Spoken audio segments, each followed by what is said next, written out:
Meaning of family name. Family name.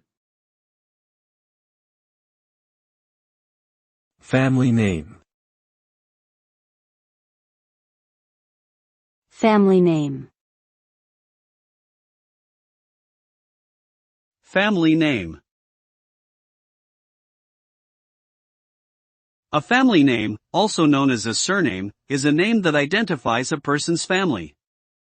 It is typically passed down from one generation to the next and is shared by all members of a particular family. Family names can reflect a person's cultural or ethnic background, geographic origin, or even their profession. In many cultures, the family name is placed after the given name when addressing someone formally.